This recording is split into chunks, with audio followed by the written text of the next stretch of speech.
Greetings, everyone. I'm Mohammed Tawakkoli, the director of Elahé, Omidyar Mir-Djalali Institute of Iranian Studies at the University of Toronto. I welcome you all to the inaugural session of our new Iranian Languages and Linguistics lecture series, which is co-convened by my colleagues, Professor Arsalan Kahnemoipour, Azita Talaqani, and Eric Anondi. This lecture series is sponsored by the University of Toronto's Departments of Near and Middle Eastern Civilizations, Linguistics, and Language Studies. We are thankful for Carleton University's sponsorship. At the outset, I'd like to express our collective gratitude to Canada's Indigenous people and acknowledge this land on which the University of Toronto operates. For thousands of years, it has been the traditional land of the Huron-Wendat, the Seneca, and most recently, the Mississauga of Credit River. Today, this meeting place continues to be the home of many Indigenous people from across Turtle Island, and we are grateful to have the opportunity to work and prosper on their ancestral land. I'd like to welcome Professor Simin Karimi of the University of Arizona to Toronto virtually. My colleague, Professor Arsalan Kahnemoipour, will be introducing Professor Karimi and will moderate today's session on investigating the structure of Iranian languages, current research, and prospects. Professor Kahnemoipour. Thank you very much. It's so lovely to see, by the way, all the names of colleagues from around the world joining. I can't name them one by one, but it's really, really great to have you. We have people from Iran, from Europe, from North America, from everywhere. It's obviously an honor for us to start our lecture series with a talk by Professor Simin Karimi. I'll first read a brief introduction of Simin. Simin Karimi received her bachelor's degree in German language and literature and her MA in theoretical linguistics and ancient Iranian languages from the University of Tehran in 1989. Her PhD in theoretical linguistics from the University of Washington in Seattle. She's currently a professor in the Department of Linguistics at the University of Arizona. Between 2011 and 2016, she was the department head there. She has been the chair of the Iranian Linguistics Research Team since 2015 in the same department. Her main research interest is to investigate the syntax, which is the clausal architecture, and morphology, word formation intersection, as well as syntax semantics, syntax discourse interactions in human language. The main language group she's interested in is the Iranian language family, specifically Baluchi, Central Kurdish, Ossetian, Pashto, and Persian. She has also conducted research on the syntax of other languages, non-Iranian languages, including Japanese, Korean, Turkish, and German. The theoretical framework she employs in her work is generative syntax, specifically the minimalist program. She has published journal articles, book chapters, and one book-length monograph. She has also edited or co-edited 6 books, especially on complex predicates for the journal Lingua, and another one on parameters for the journal Linguistic Analysis. She has served as advisor and co-advisor on many doctoral dissertations. Her former students are teaching linguistics and conducting research at various universities around the world. She is currently working with 4 doctoral students and 6 graduate research assistants. I think we'll see one of them later in the talk today.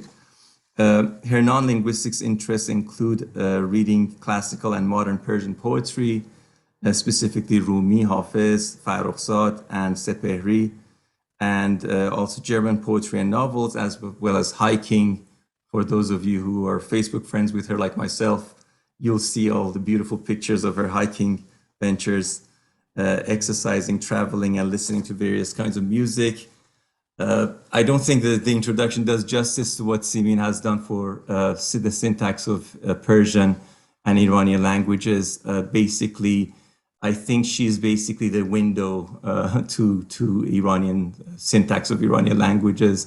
And my rule of thumb is if you have a paper on Persian syntax and Simin is not cited, there's probably a problem you need to look into. because that's the first place to go. She has done so much work over more than 3 decades of intense research on Iranian languages. Simin, it's really, really a pleasure and honor to have you with us, and the floor is yours.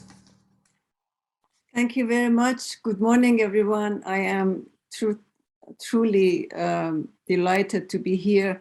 Thank you, Arsalan. Let me be very informal. Just say Arsalan for your kind and generous introduction.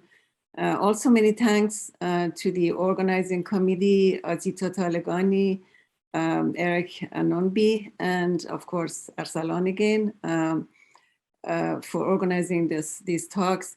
I'm also very grateful to Mohammad Tawakkoli Targhi and Roshan Cultural Heritage Institute for the opportunity to have this lecture series. This is not going to be a technical talk. I promise Arsalan that it's going to be as atypical as possible. But if there are, and I see a lot of names, linguists here, if you have any questions about the theoretical aspect of our work, I'll be delighted to talk about it when the time comes at the end of the session. So I have been made the co-host. Let me share the screen now, and then we can go from there.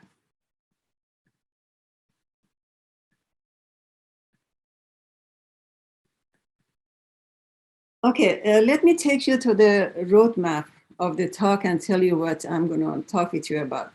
I'll start with a very short introduction to Indo-European language family, and then a little bit about Iranian languages and language families. Then I will talk a little bit about the background of Iranian linguistics, and then the bulk of the talk will be on Iranian linguistics at the University of Arizona, and the work that we have been doing since 2015. So I'll talk about the projects that have been supported by the National Science Foundation, and the current projects, the goals of these projects, the methodology that we are using, some of the outcome of this work that we have been doing, some similarities and differences between the languages we are examining, a very short presentation of publications and presentations. And then I'll talk about our webpage, which includes Wikipedia, maps, and linguistic features. And John Powell, one of our RAs, is going to talk with you. He's going to take over and show you the maps that he has created. And then I'll talk briefly again about research projects that are in progress, and a few words about the lectures on Iranian linguistics in Arizona. So let's start with Indo-European language family. 46% of the world's population, about 3.2 billion people, speak Indo-European languages. Here's a map. You see not only different languages, but different language families. For example, Germanic languages here in brown, and Romance languages here on this side in green, Slavic languages in orange. And on the right-hand side of the map, you see Indo-Iranian languages, so Indic languages and Iranian languages. So these two families, they make a family together, one language family that belongs to Indo-European family. The green part consists of the Indic languages. The oldest language in this family is, of course, Sanskrit and then Prakrit. And there are many languages, modern languages spoken in India, like Bengali, Hindi, Punjabi, and lots of other languages. The map on the left-hand side, which is red, consists of Iranian languages. And there are several languages spoken in this area, in addition to to Persian, and we are going to talk about some of them today more in detail. As Windfor writes, with an estimated 150 to 200 million native speakers, the Iranian language family is one of the world's major language families. The exact number of languages in this family is unknown. However, it has been estimated to be around 86. The majority of these languages are understudied at best. So there is no definite agreement about the classification of these languages, but we could roughly divide them into 4 major groups: Northwestern, Southwestern, Northeastern, or rather Northern, and Southeastern Iranian languages.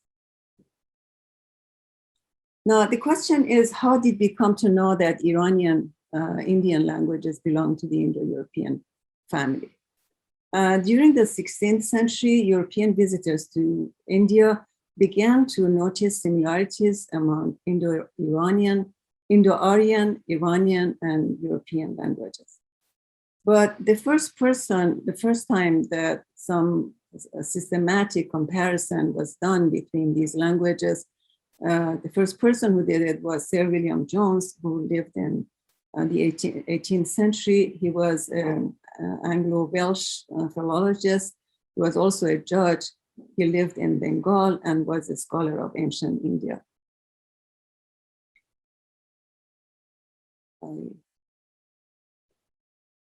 By investigating the structure of Latin, Greek, Sanskrit, and Old Persian, he proposed the existence of a genetic relationship among European and languages spoken in Iran and in India. Later in the 19th century, someone by the name of Thomas Young, who was actually a medical doctor and was interested in language, he coined the term Indo-European. So this shows the geographical extremes of the language family, which goes from Western Europe to North India.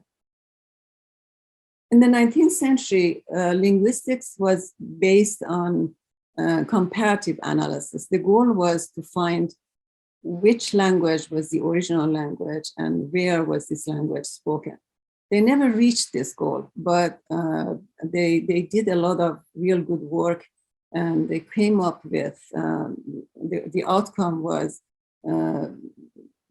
a lot of interesting issues, like which language belongs to which family, and so on. So lots of people worked in this era on comparative analysis of these languages.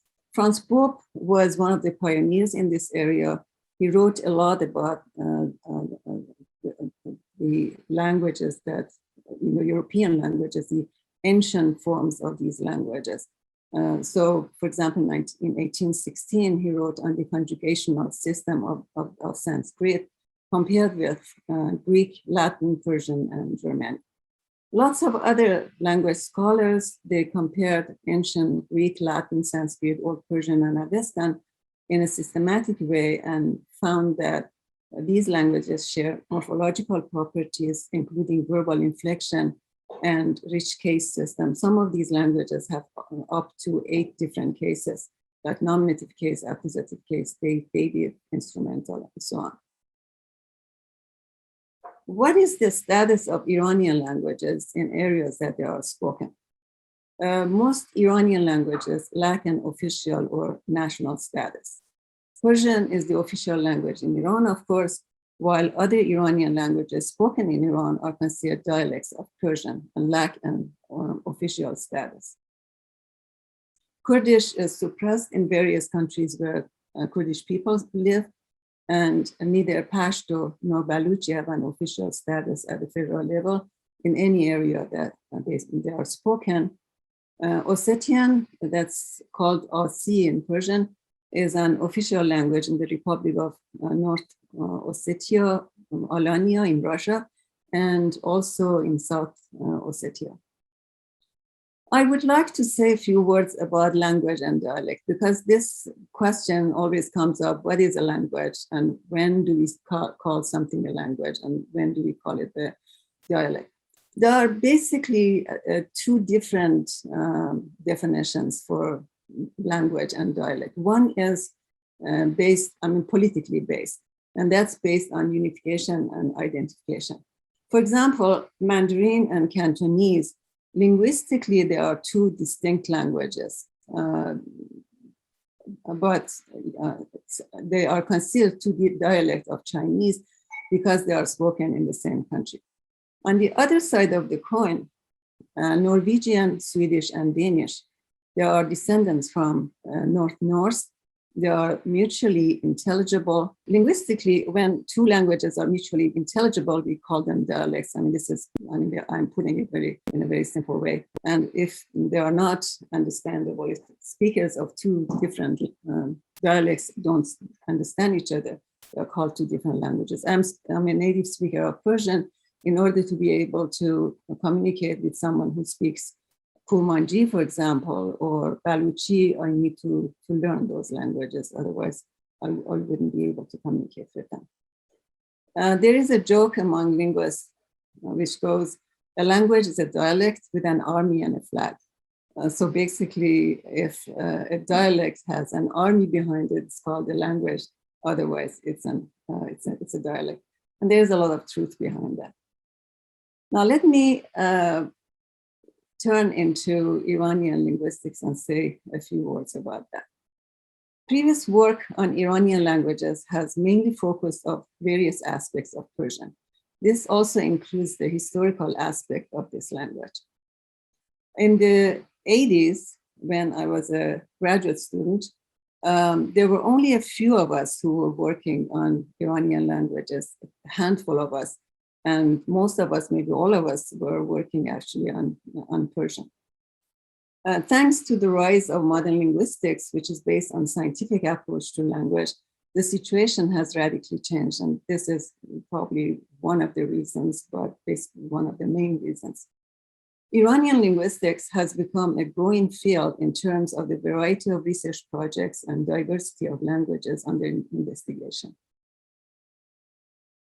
So a piece of evidence for that is different conferences, big conferences that have been held around the world. So one of these conferences is the International Conference on Iranian Linguistics, ISIL, that was founded in 2005.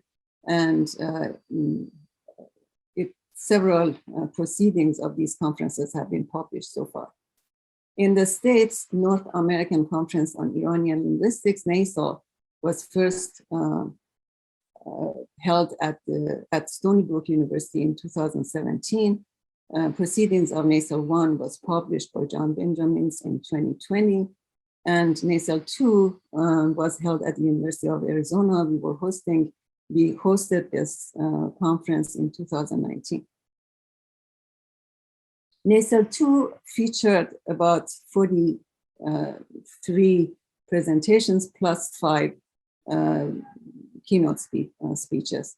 And the talks were in various linguistic areas related to Iranian languages, including various kinds of formal linguistics like syntax, semantics, morphology, also language contact, sociolinguistics, pedagogy, historical linguistics, language documentation, computational linguistics, data collection and sharing.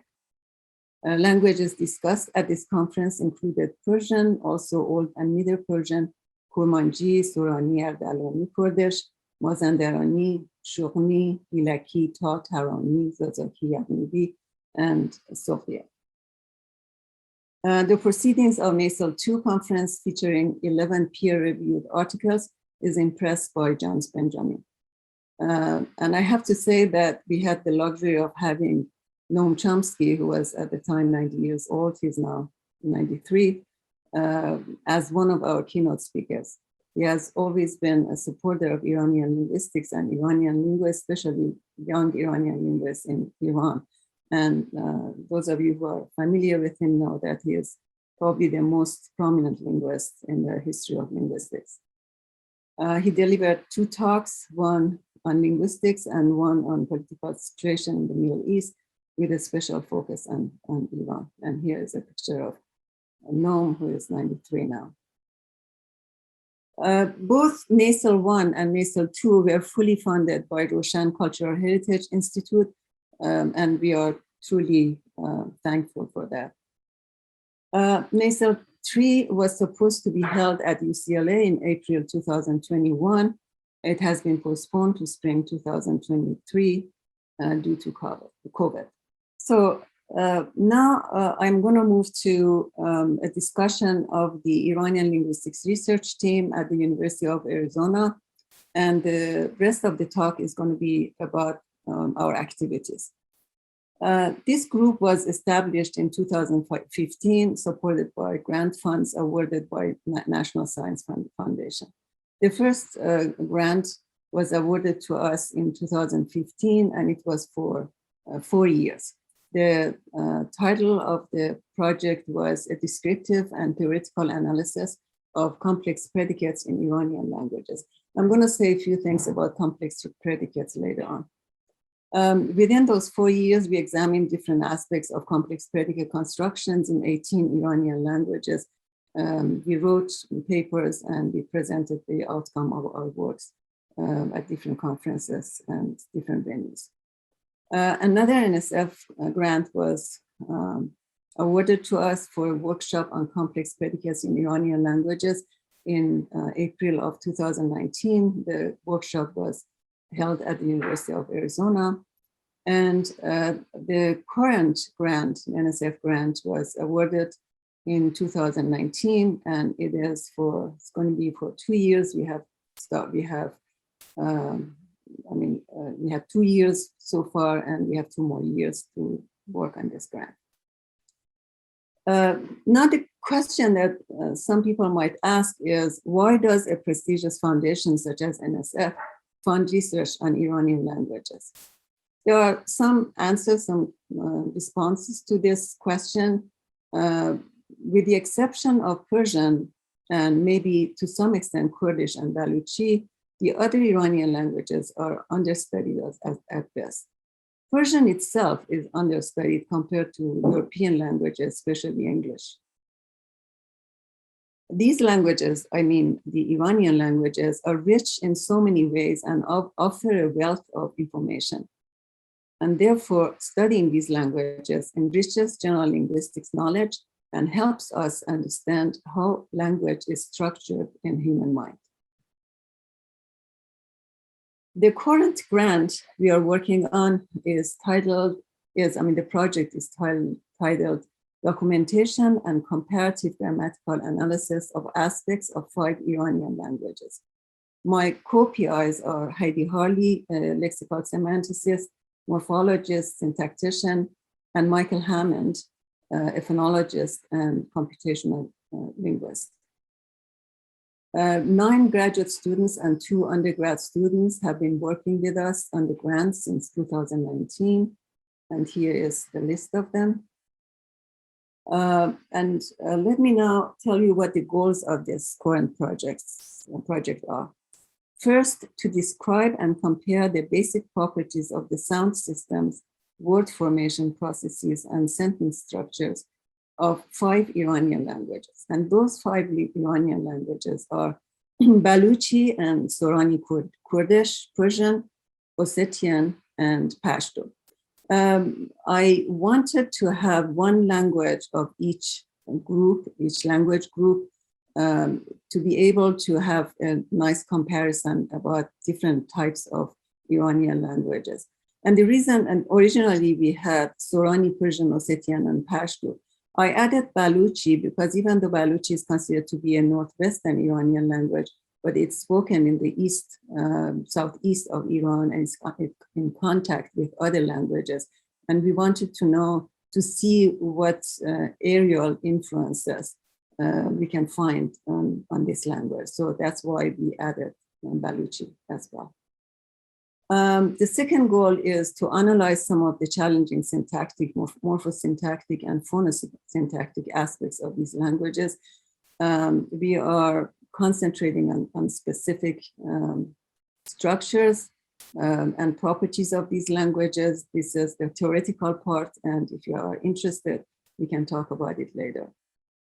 The third goal is transcribing, cataloging, and entering the data into a database accessible to the public and create content for a website that includes Wikipedia pages, providing information about all 5 languages. We have already started this. We have a lot of information on this, some information about all 5 languages, but this is a work in progress. We are not done, even though the web page is actually accessible to people.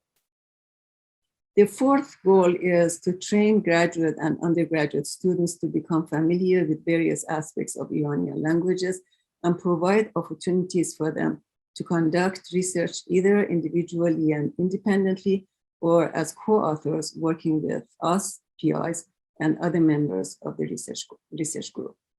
Our research team has trained and funded 15 graduate and 5 undergraduate students since 2015. Now, let me say a few words about the methodology that we are using. I'll start with consultants, and then I will move to questionnaires, illustration, translation, transcriptions, and analysis. Our Baluchi consultant is Salman Raisi. He has a master's degree in sociolinguistics from the University of Tehran. He's a speaker of Mir-Djalali, which is a variant of Sarbazi, a southern dialect of Baluchi. Ossetian has 2 major dialects, Iran and Digor. Our consultant is a speaker of Iran, Valery Tutatsi. He's a PhD in political science, a postdoc at the University of Kansas. He's from Russia, bilingual in Russian and Ossetian. We have 2 Pashto speakers. Our first Pashto speaker is Asiya Hamzazi. She was a PhD student studying plant sciences when we hired her as a consultant. She's from Loralai in Pakistan. She speaks Southeast dialect. When she graduated last year, she was not allowed to work. So we were lucky to be able to hire her sister, Vedana Hamzazi, who is a medical doctor. She's doing her internship in Pakistan. She's also from Loralai, and she speaks the same Southeast dialect. It's very important for us to concentrate on one dialect for precision and consistency. Our Persian consultant is Shahriyar Hormuzi. He is a first-year student in our department.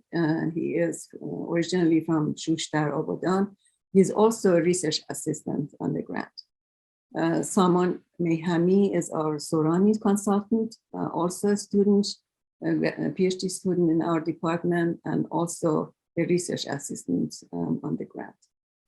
We have a second Kurdish consultant who speaks Jafi Kurdish, Jafi Sorani, Inana Kargar. She's an MA student in linguistics at the University of Kurdistan. We are interviewing her for one article on clitic stacking in Jafi Kurdish. So we are working with her on one specific project. Now let me talk a little bit about the questionnaire. The illustration sessions, the interviews that we conduct with our consultants are highly structured based on our questionnaires. We study the literature and grammars on each language before we prepare the questionnaires.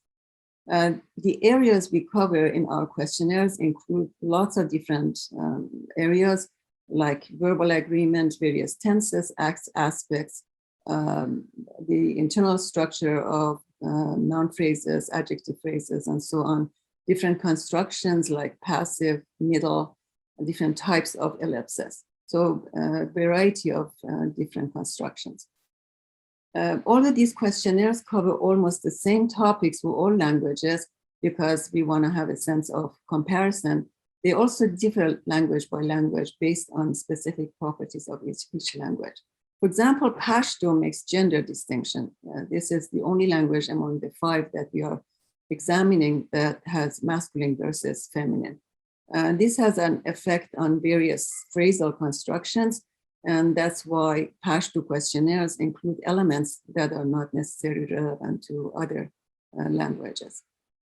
Our elicitation sessions are held on a weekly basis during the academic year. Each elicitation session for each language is between 1 to 2 hours. All sessions are recorded, so we have somewhere between 5 to 10 hours of elicitation every week. At this point, we are done with Ossetian and Baluchi elicitation after almost 2 years, and we are continuing with Sorani and Pashto and Persian. And I'm hoping that we'll be done by March with the elicitation and we can start the analysis on these languages. Before COVID, some of our elicitation sessions for both grants were held in person in the States and in Europe. So I want to show you some pictures. This is with our Ossetian consultant at Arizona State University in Phoenix. He was a postdoc there before he moved to Kansas. This is elicitation session in Leiden, I think. This is an elicitation session with one of our former Baluchi consultants at his home in Tucson with Roya Kabiri, one of our RAs. This is me and speaker of Bakhtiari at Leiden University, Netherlands, a few years ago. And this is elicitation in Frankfurt, Germany, with Ryan and Walter Smith. When COVID happened, we had to move to Zoom. So our elicitations have been on Zoom. Zoom actually has made it possible for us, has been very good for us, because it has made possible for us to have access to native speakers long distance. So we have been able to interview people in Pakistan, in Balochistan, in Kurdistan, so Saman and Shahriyar, before they moved here, we were interviewing them on Zoom.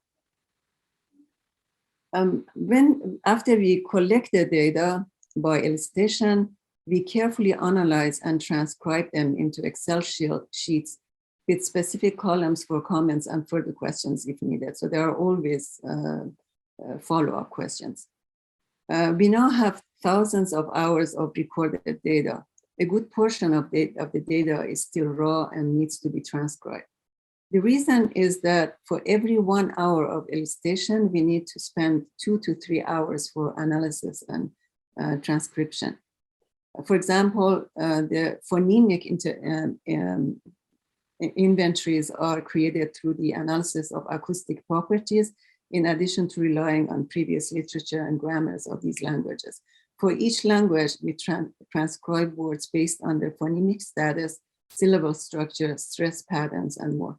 Here is an example of one page of what we are doing. This is transcription sample of phonemic transcriptions of Ossetian words.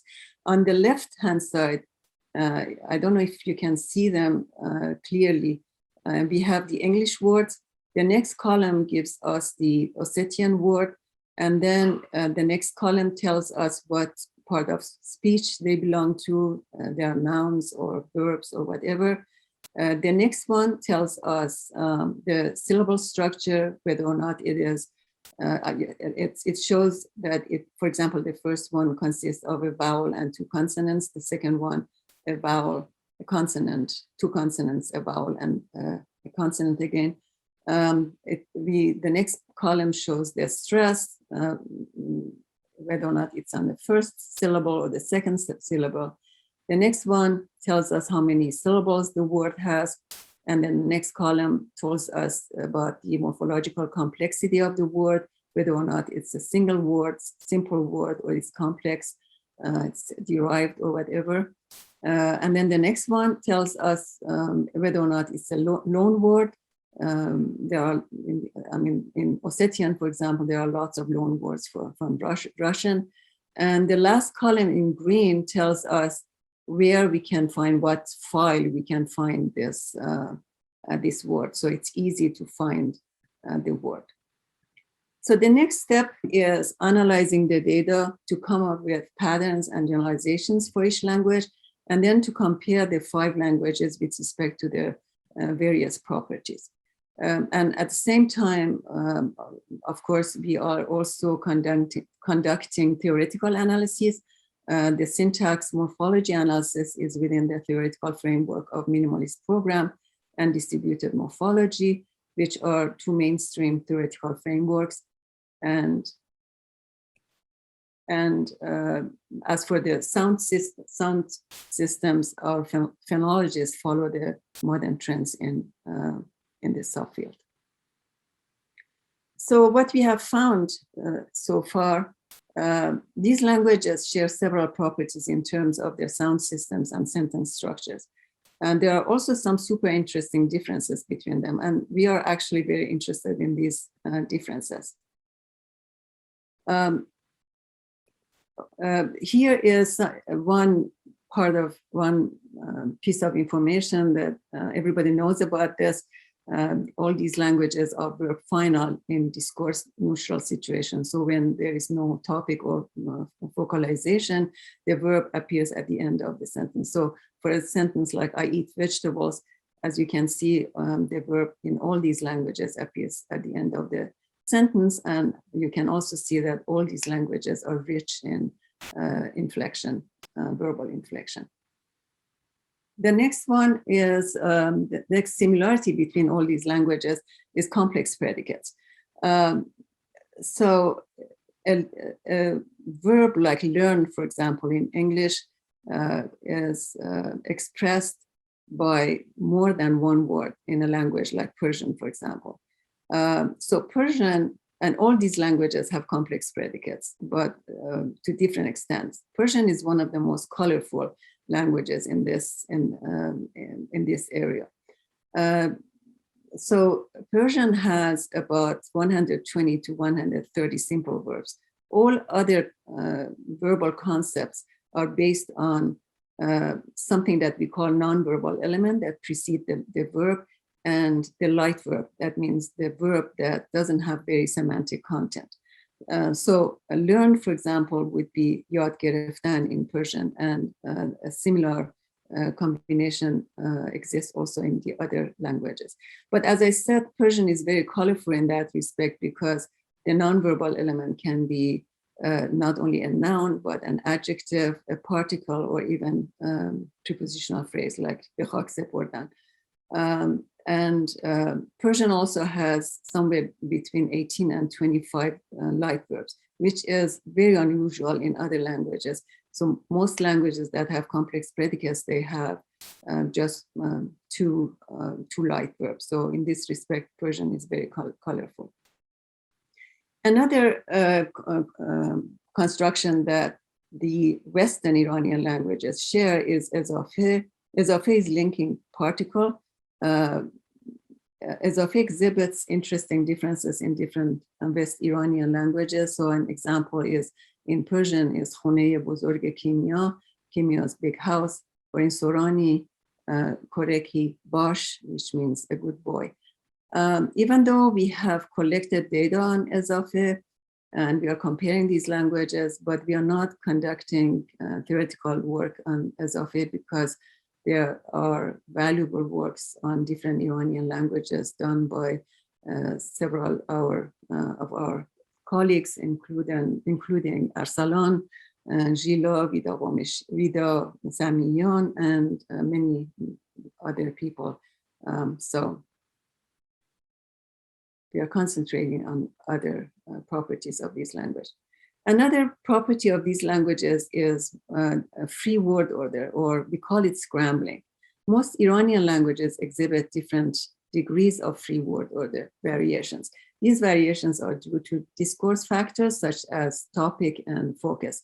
So a sentence like Kimya kitabo be Farid dad, Kimya gave the book to Farid, can show up in different ways. So you can move things around. The verb can even appear at the beginning of the sentence. These variations are not actually free, and they are subject to some restrictions, which we are not going to talk about here. But among the 5 languages we are examining, Pashto is the most conservative one in terms of scrambling. Ardalani, Sorani, and Baluchi show some variations of scrambling.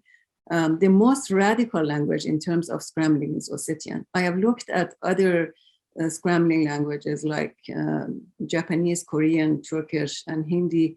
I haven't seen anything like Ossetian. So whatever we said, can you say it this way or that way? Our consultant would say, yes, you can say it, that's fine. It's grammatical. There are two pieces of syntactic, morphosyntactic properties of these languages that I want to briefly introduce to you, and they are really interesting. The first one has to do with agreement. There are at least two kinds of languages in terms of verbal agreement. One of them we call nominative accusative languages. That means that the verb agrees with the subject in present and past tense, regardless of transitivity.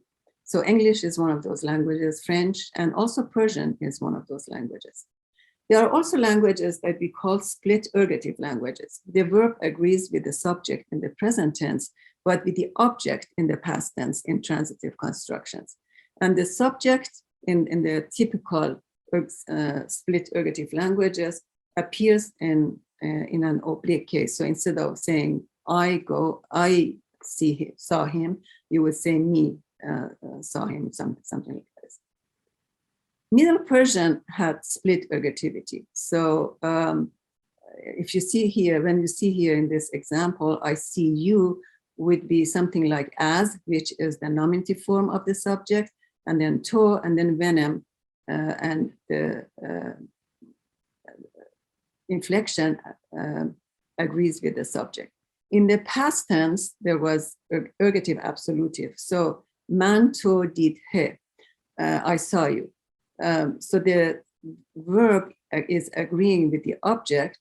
And in addition to that, the subject is in oblique. So instead of I, for example, it is me. So you could actually translate this as something like you were seen by me. Or if you wanted to translate it into Persian, it would be something funny like man to didi. Now, Pashto has exactly the same construction that we see in Old Persian. So you have ze, which is a nominative subject, and the verb agrees with it. In the past tense, the verb agrees, you have something like ma te velide, so the verb agrees with the object. And if you compare the subject in the present tense with the subject in the past tense, we have nominative subject in the first one and oblique in the second one. Baluchi and Sorani are interesting, that they are basically losing the ergative construction. So in the present tense, again, we have agreement between the subject and the object. In the past tense, perfective form, what we have here is a clitic subject adjoined to the object, and usually the Baluchi verb in the past tense doesn't have any inflection. Only in the third person plural that you see the inflection, and the inflection agrees with, shows actually the plural interpretation of the object. Here are some other examples.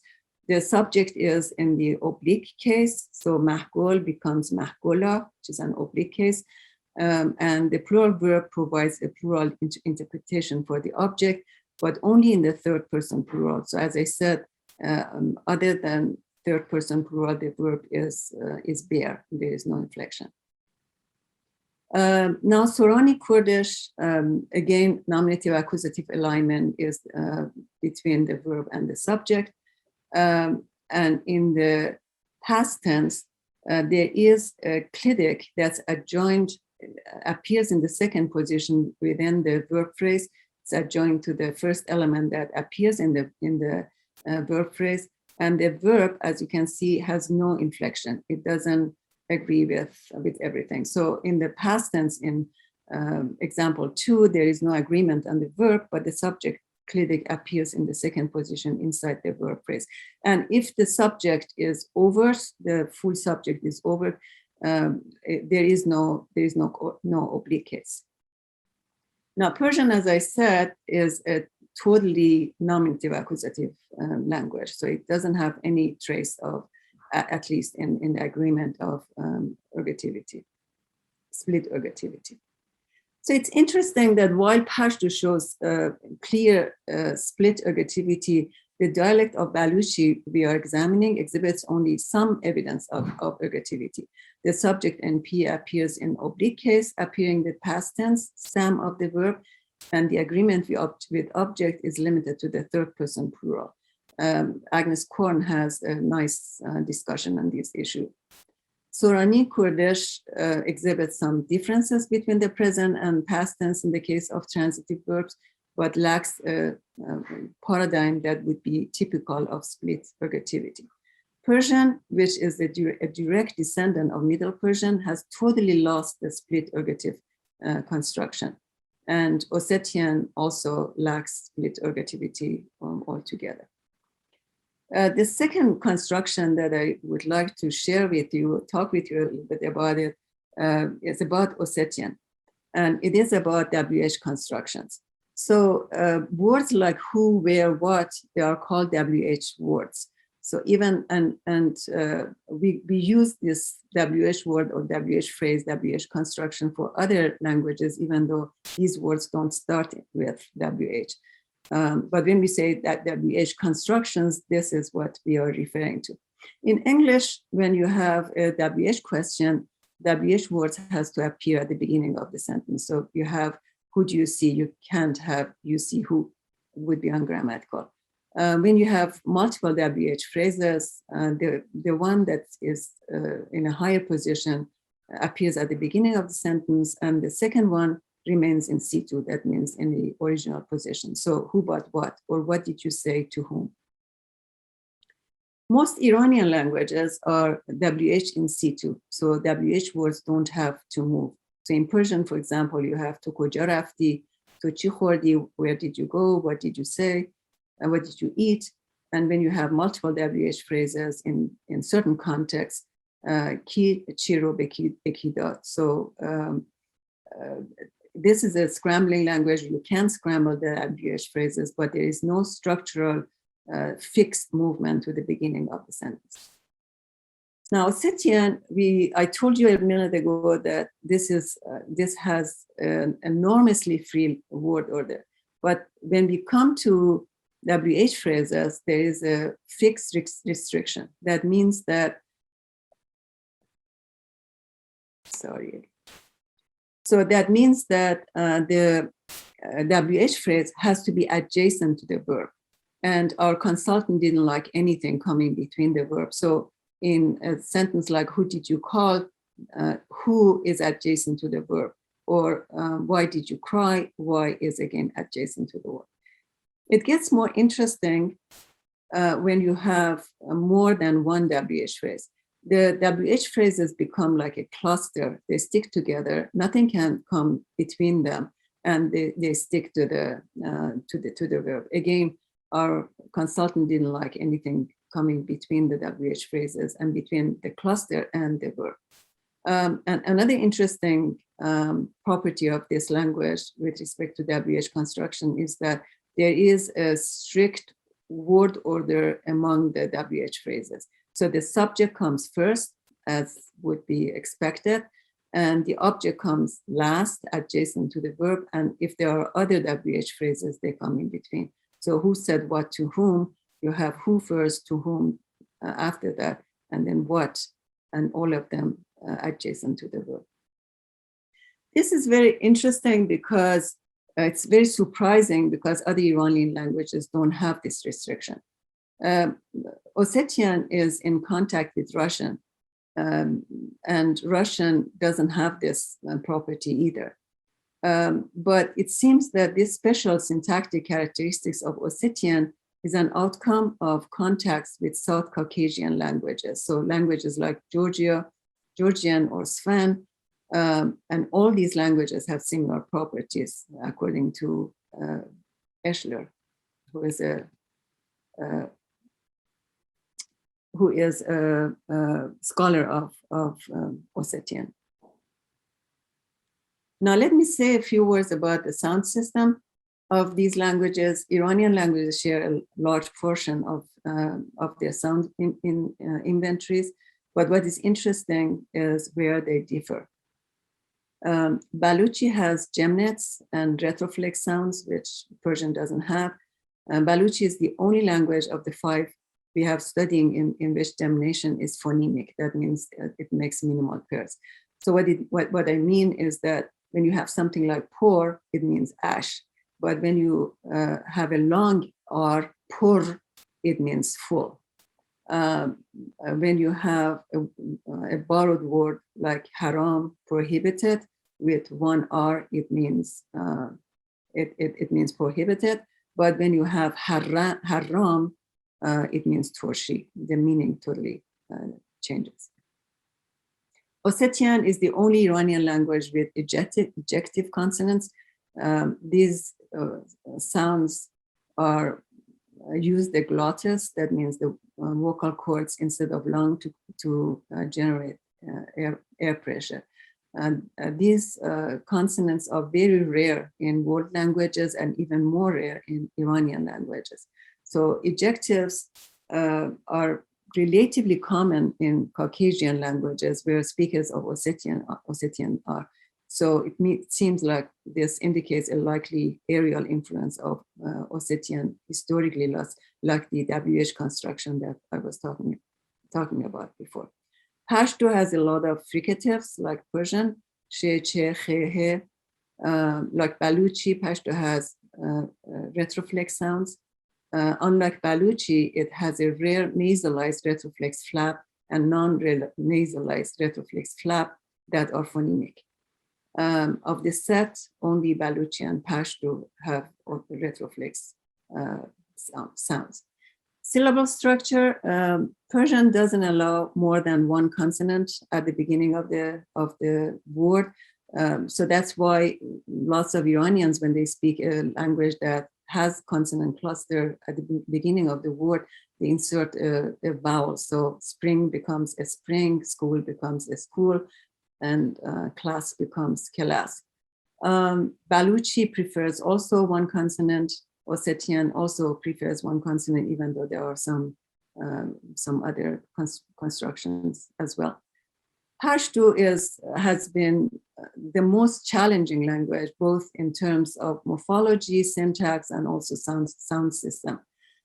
This language allows up to 4 consonants at the beginning of the word, and the combination of these words are also of these consonants are also very interesting. So there are a lot of clusters in Pashto that are unheard of in other Iranian languages. And we also have looked at the stress system. I don't want to, Amber, our phonologist, is working, she has a paper under review on syllable structure in Ossetian.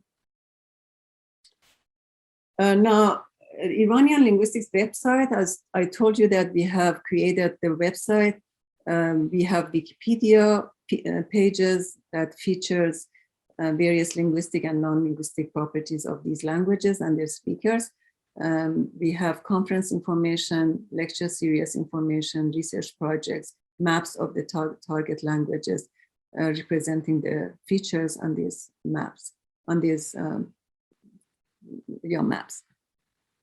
John Powell, who is a PhD candidate in our department and one of our RAs, research assistants, who also has a certificate in geographic information system, has created maps for our 5 target languages. These maps are based on the maps that were created by Eric Ananbi and Adam Stone and their team. We are actually very thankful to Eric and his colleagues for allowing us to use these maps and make changes to them. And especially to Eric, because he has been a great help and guide for us, especially for John.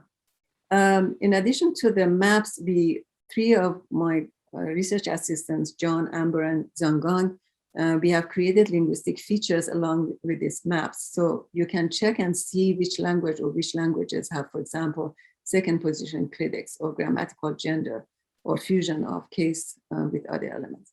So now at this point, I'll ask John Powell to take over and show you the maps that he has created. So bear with us for a minute.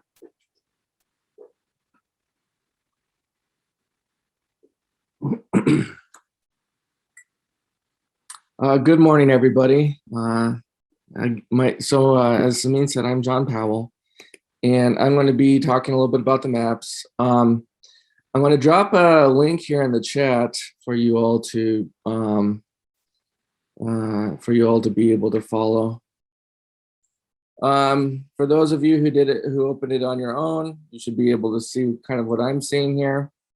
But basically, you'll see the 5 languages under study for the grants: Ossetian, Sorani, Persian, Pashto, and Balochi.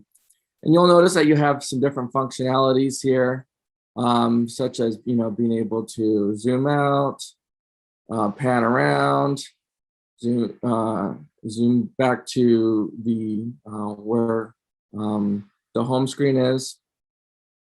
You'll notice also that you can change what is considered what's called the base map, which is basically the background map, and you can see the different languages using a different background map, perhaps to see them a little bit clearly, or be able to see the geography a little bit more better. You'll see here on the details tab here on the left, you'll be able to see all of the credit information. As Simin noted, we're very thankful to both Eric and Adam for providing the language boundary information, and we have gone in and added some features into what's considered a geodatabase. So then also what you can do is you'll notice that I can click on a language, say Pashto, and automatically it opens up info, right? And you can kind of scroll through and you can see some of the different features for Pashto. And we have the comparative features for all 5 languages, whether it be what the word order of the language is, whether it has prepositions or postpositions or both, whether it has Elahé, what its argument alignment is, the situation with its complex predicates, and so on and so forth. And lastly, one of the neat things is you can click on layers. And so for right now, we're seeing the 5 different languages, right? I can turn that off, just hit that little I button on there. And then I can, I can hit the I button for the grant languages. It clears everything. I can then click the I button for Iranian languages, and it'll see all the many different languages of the Iranian branch on the map. I can go ahead and disable that, and I can show argument alignments. Now you'll see that we have different colors, and right off the bat, we're not sure what they mean. So I could go back over here, click on legend, and you'll see which languages have nominative accusative argument alignment, and that's Ossetian and Persian, which have ergative absolutive alignment that's split on tense, that's Pashto and Sorani, and which ergative language is split on aspect, and that's just Balochi. And you can do that for several other features, and we plan to have a lot more features here. So you can disable argument alignment, and you can click on Elahé, for example.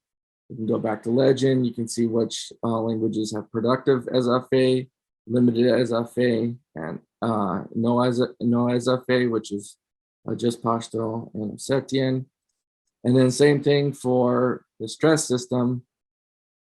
You can see which languages have lexical stress, weight sensitive stress, and fixed stress. And so that's a lot of what we've been doing with the map so far. Well, of course, one of the things that we would very much like to do going forward is to continue to build out the information of these different maps, through whether it be through collaboration or continued research. And so anybody who's interested in those sorts of collaborations, we definitely look forward to potentially working on that. And that is what I had to share with the map. So I will now, from current slide, I will now turn it back over to Simin.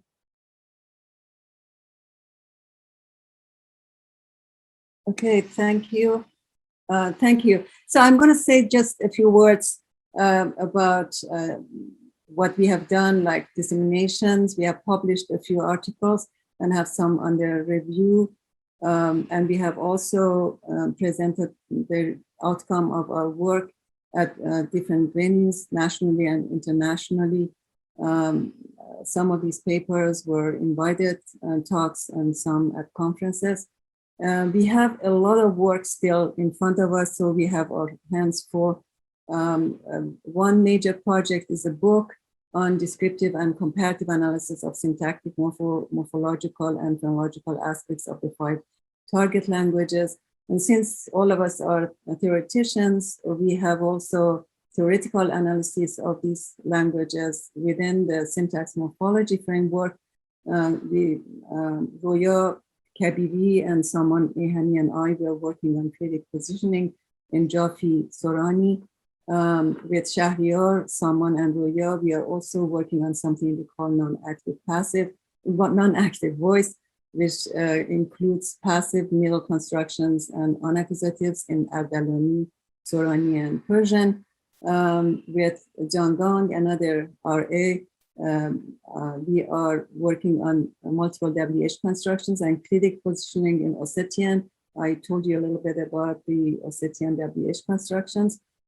Alex, Saman, and me, we are also working on split ergativity and Baluchi and Sorani.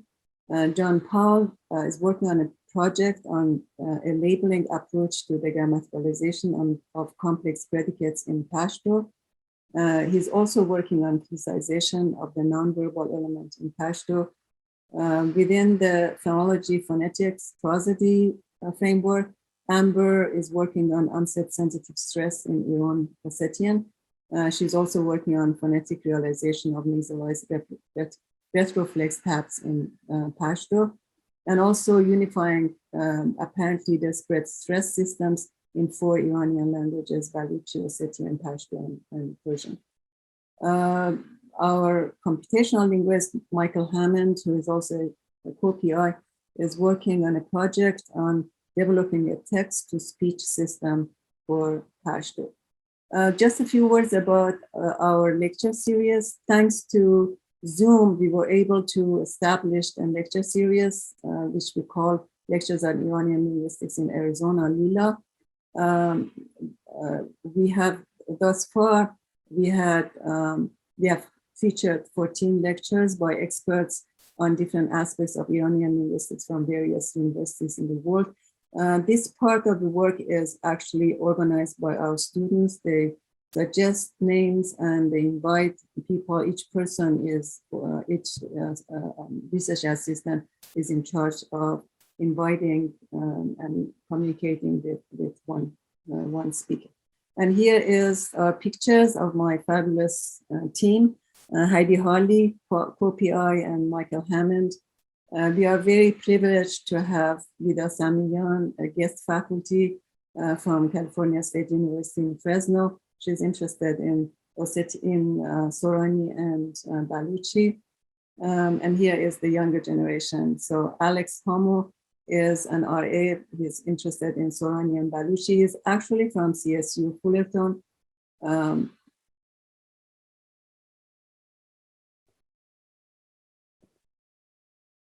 I think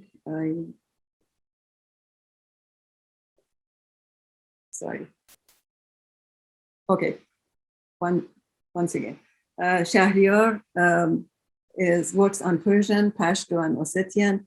Roya works on Baluchi, Ossetian, and Sorani. Jennifer works on Persian. Jangang works on Baluchi. I think I missed someone. Salman works on Sorani, Baluchi, and Persian. John works on Pashto, Ossetian, and Sorani, and of course, he is our map guru. Ryan Walter-Smith, he worked with me for 5 years on both grants, and he graduated last year. He's teaching at the university now. Matthias Mahoney is an undergrad student. He worked with us on Pashto for 1 year. And here is the youngest member of the team, Violet King. She is an undergrad and she's working on Persian with us. And thank you. Thank you very much, Simin. It was wonderful. Thank you. Thank you so much. Okay, we have time for questions, discussion, comments. There was one comment from Sima Zulfaqari, another colleague. I don't know, Sima, if you want to talk about it, or should I just read it? There was a question about the map, but also like others, if you have a question, you can raise your hand. Yes, thank you very much. I want to first thank you all the organizers, and especially Simin Jun for an interesting presentation. And yeah, I had just one question about the map. I was wondering, because I saw that the Persian area was just limited to central Iran. I understand that you mean the Persianate languages, as sometimes are called, but it may, to a person who hasn't been in Iran or hasn't lived in Iran, it may make this assumption that other parts of Iran, Persian is not spoken there. So is it what you meant by this? Yeah, thank you so much for this question. And that's something that's actually been on my mind too. And part of it is, you know, the boundaries of some of the languages. They'll sometimes run into some limitations based on, you know, what sorts of information we have that's easily available. Also, one of the big limitations to keep in mind with the maps is that we're not effectively showing multilingualism very well.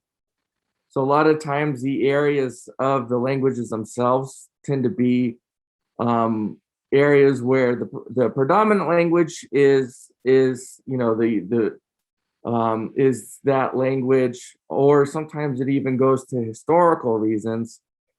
But the boundaries are sometimes a bit more fuzzier than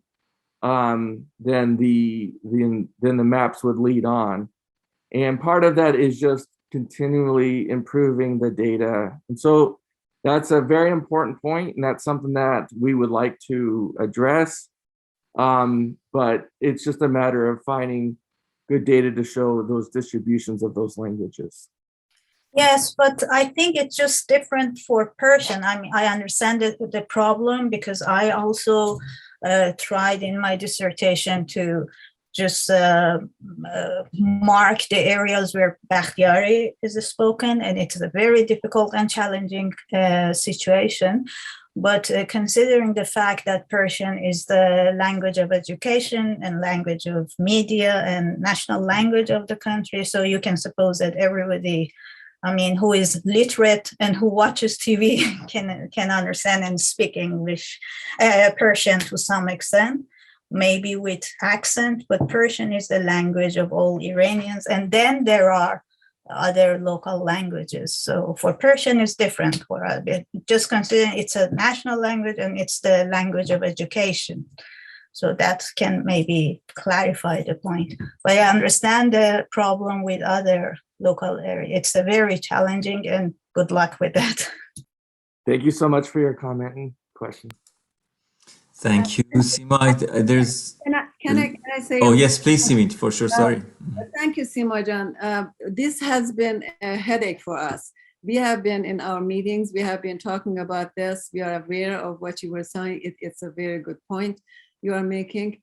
and it's challenging. It's very challenging. So, but we will try to figure out a way around it to fix it. Okay, thanks. Thank you. There's in the comments, in the chat, I see Elahé has a question, and then Yadgar Karimi has a question. Should I get rid of the screen sharing? Maybe for now, Simin John, if there's a question that refers to the slides, maybe then we can switch back. Thank you. Elahé, are you there? I have a little bit of difficulty to understand how you never use the word Farsi. I know that previous lady something similar asked, but I have difficulty to identify or clarify where do we use Farsi as our language when we are talking to a foreigner or when we use Persian. There are some places that they say Persian includes Farsi and Dari and Tajiki dialect. I don't think Farsi is a dialect. Am I right? Okay, so this is not... And I don't know why you never even used once in the whole presentation the word Farsi. Well, I understand that it's covering general Iranians, but don't people who are speaking Pashto or Sorani or Kurdish, don't they object to the thing that we call them all Iranian? Well, you're asking different questions, but let me go. Yeah, they are different questions, yes. Let me go back to the original one. This is the issue of Persian Farsi is a very, very sensitive issue, and people talk about this a lot. First of all, if you go back to the slides, and I will be happy to share it, one of the first slides when we had Persian as the language, we also had the 3 different variants of Persian, which was Farsi, Dari, and Tajiki. Linguistically, these are, when we talk about linguistics, we are talking about science. We are not talking about nationality, about our feelings, about those kind of things. We put them out the door when we are talking about, when we are analyzing, doing linguistic analysis. So Farsi was definitely there. The language that we are concentrating on is actually Farsi, but Farsi is one of the Persian, I mean, one of the variants of Persian. I usually, when in my own work, I usually use Persian, but I also make very clear in a footnote or something that the variant that I am talking about is Farsi. The reason is that there are differences, syntactic differences between Farsi, Dari, and Tajiki. So as a linguist, I have to be very careful to say what variant or what dialect I am using. We do the same thing with, if you listened carefully to what I said about different languages, I said that we concentrate on a variant or on a dialect for good reasons, because for consistency, for precision, and therefore when we are talking about Persian, we have to know which one of the Persian variants we are talking about. There was the word Persian in the on the slide, but I always, like many of my colleagues, when I talk about in my work, I use Persian as a cover word. And then just like, for example, when somebody works on English and they are working on a specific property of like British English, for example, a dialect of British English, they mention that it's British English, or I don't know, English spoken in Australia or whatever. I mean, Australia, yeah. So yeah, we have to be very careful when we are using these terms, and I try to be very careful, both for linguistic reason, for historical reasons. Dari, Tajiki, and Persian, all three of them come from the same origin, which is Middle Persian, and that comes also from Old Persian. So there are different variants of the same language, Thank you very Thank you. much. I listened very carefully. My problem, I understand. When people ask me where am I from, I prefer to say Persian as well.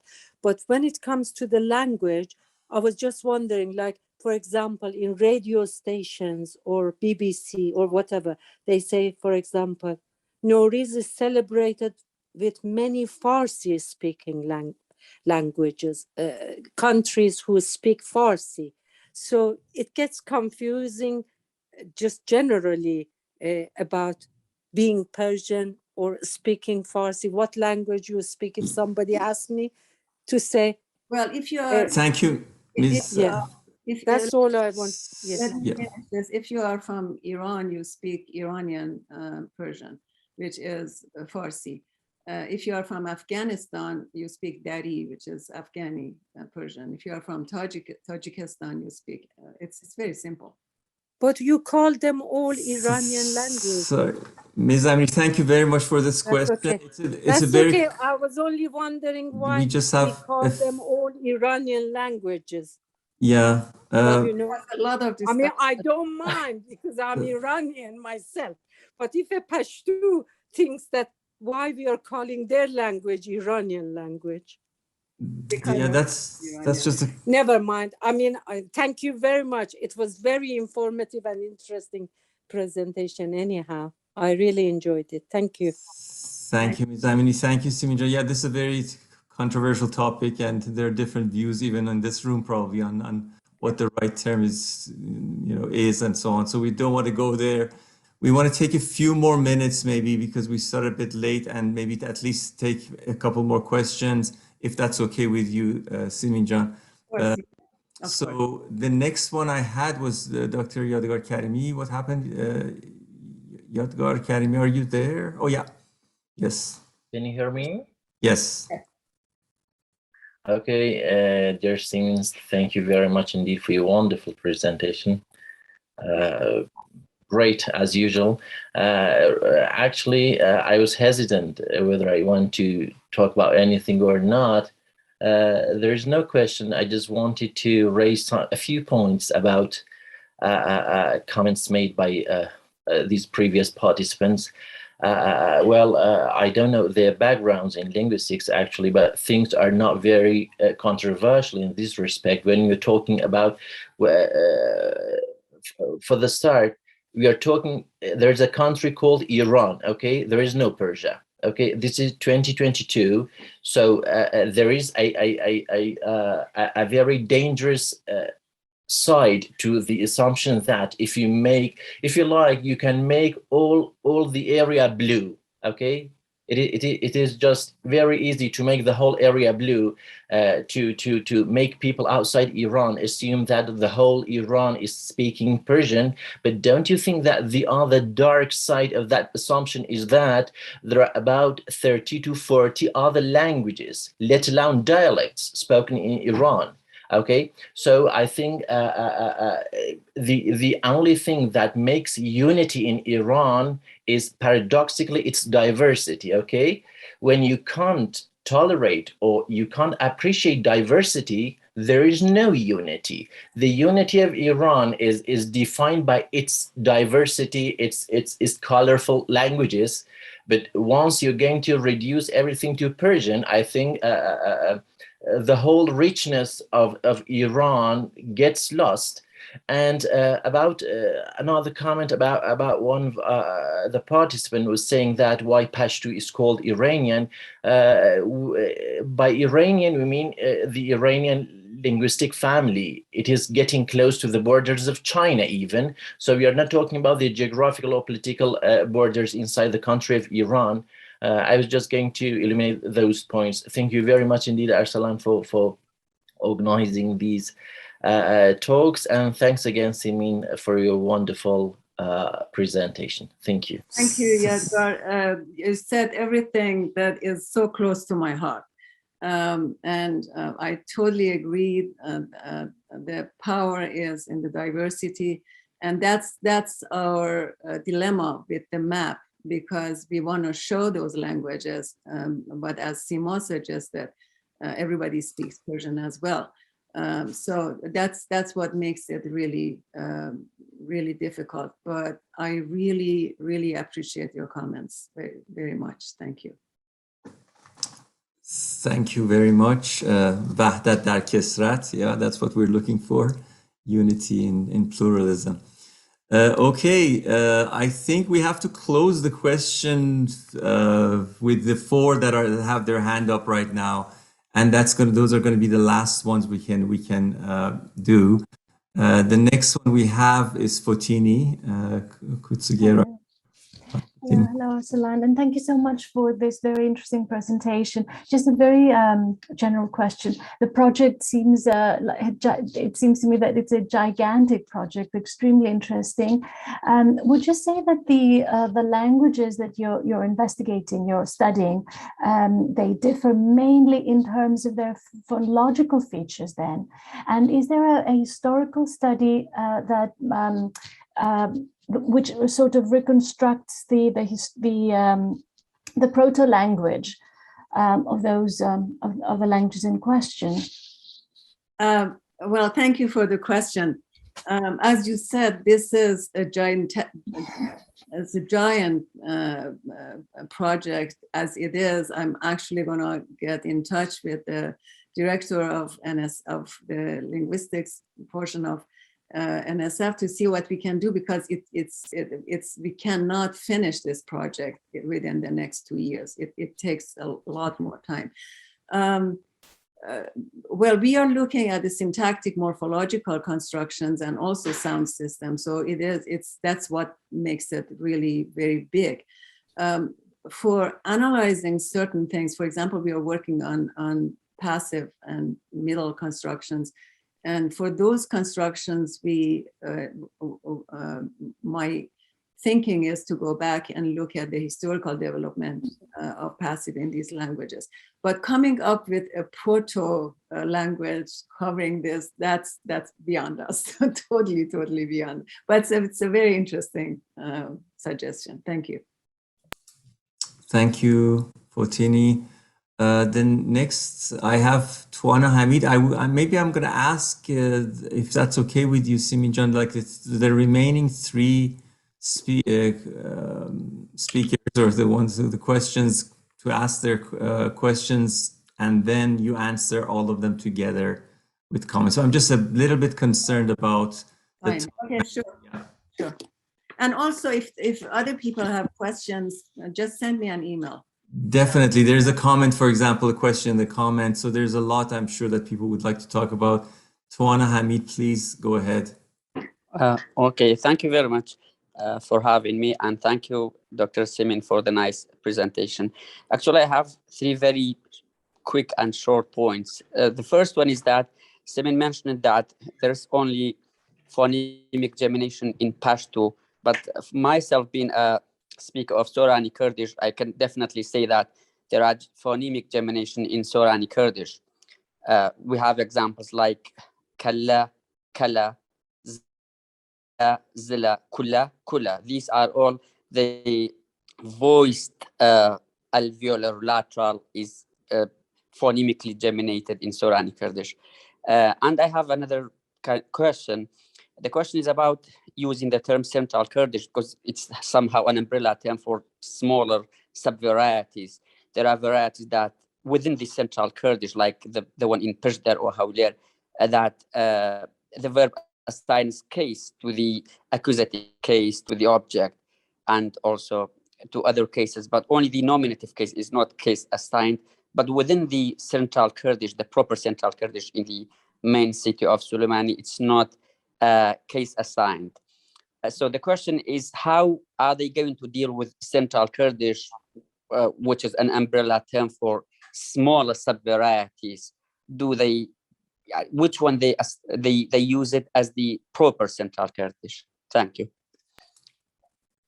Simin, are you okay with taking other questions, or do you want to answer this first? It doesn't matter. I can do both. Okay. Let me finish. Let me answer very quickly. Okay. So about the Geminet, we are working with Saman, and Saman is here online and he can confirm it. His dialect is Ardalani, and I don't know whether or not Ardalani has Geminet phonemic, minimal pairs for Geminet. So I'm going to consult him on that. About the other question, we have been working on Sorani for several years now, and I know that even in Sanandaj, you find different varieties. So that's why I was saying that we make very sure that we say exactly what dialect. So for example, one of our projects is basically on Jeffrey Sorani, and the other ones are mostly on a specific dialect that someone is speaking, which is a version of Ardalani Sorani. Yeah, I am aware that it is really as beautiful these languages are. It's a headache because there are so many different variations in these languages. Okay, next question. Thank you, Simin Jan. I'm going to follow up with you myself at some point, because I think even in Persian, gemination is phonemic, even though it's very hard to come up with minimal pairs, but we can discuss this later. I didn't want to take time. Okay, we have now one added question. Maybe we'll stop there. Dr. Karimi Dustan, you can ask your question, and then Arshan Hassan will be the last question for today. Hello, everybody, and thanks for the talk. What I'm going to say is about the gemination. When Simin said that we have gemination in Baluchi, and she gave the example of Qura and Qurra, it reminds me of Kurdish. In Kurdish, we have these two sounds, which we can call them flap R and trill R, which are phonemic. So it might be the case that in Baluchi also, the two different R's are phonemic, and we don't have gemination in Baluchi.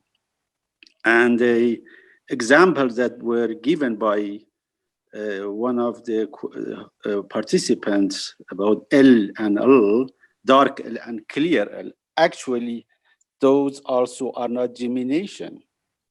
Those are two different sounds that mean dark L and clear L are phonemic, unlike Persian, which is not, for example, in Persian, lab and satl are phonetically different, not phonemically.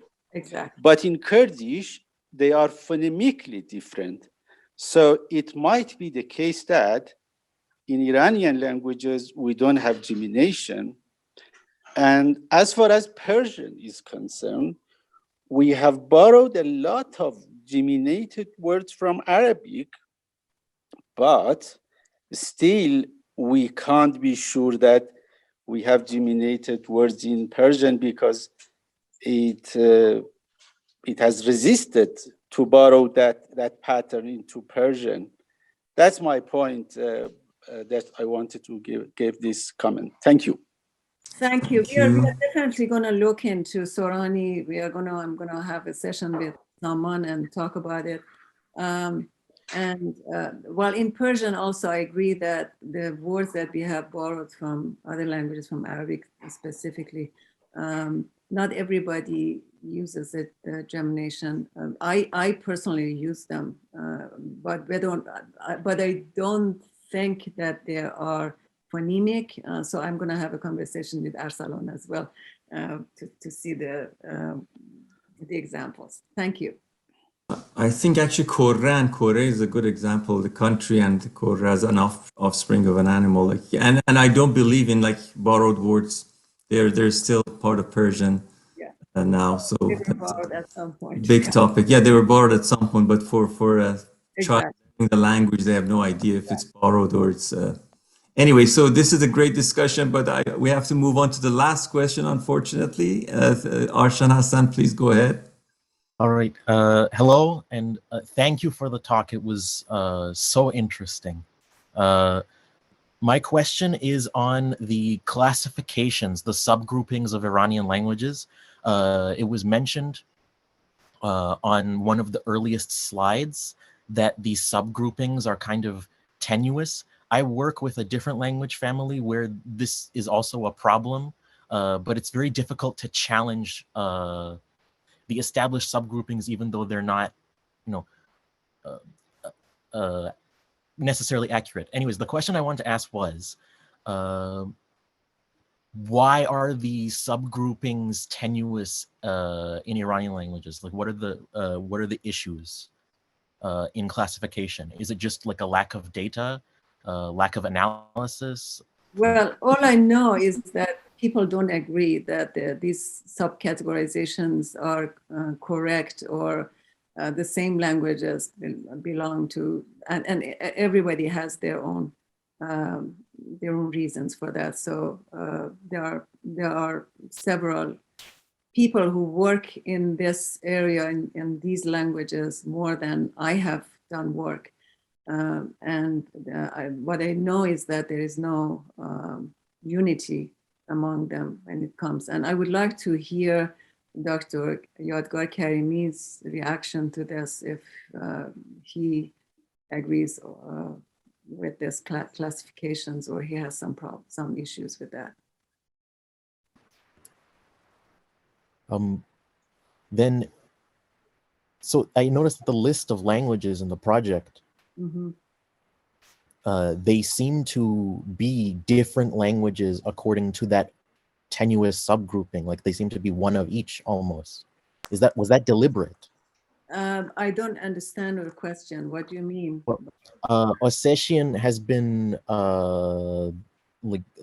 categorized as northern often, but Pashto as southeastern, I think. That is what I said about Ossetian. I said that some people say it is one of the northeastern languages, and some people like Windfur, for example, has classified it as a northern language, and it was on the slide. Pashto is the same thing. So some people classify it as Eastern and some people as Southeastern language. So they are either, the talk was not specifically about finding out which classification is correct and why, but it was just a heads up about what the classifications are, and that they are not, don't agree about all these classifications. All right, fair enough. Yeah. Thank you. But thank you for the question. Thank you very much, Simin Jan. It's been almost 2 hours. It was a wonderful talk and a great discussion. Thank you everyone for coming to the talk. It was really great to see a nice turnout on this Friday morning, evening, depending on where you are. And yes, hopefully we'll have more of these. Definitely we'll have more of these, and we'll have all of you come back and listen to more talks in the coming months. We're doing one talk a month in this winter and going into spring. And thanks again to my colleagues, Azita Talaqani and Eric Enonbiye, as well as Dr. Tawakkoli Targhi. And thank you again, Simin, for this wonderful talk and conversation. Well, thank you for the opportunity to be with you. And I really enjoyed the discussions. And we have a lot of work to do, and we are going to learn. Hopefully next time we are wiser. Thank you. Have a great day, everyone. Thank you, everybody. Thank you. Thank you, Professor Karimi, and thank you everyone for joining us.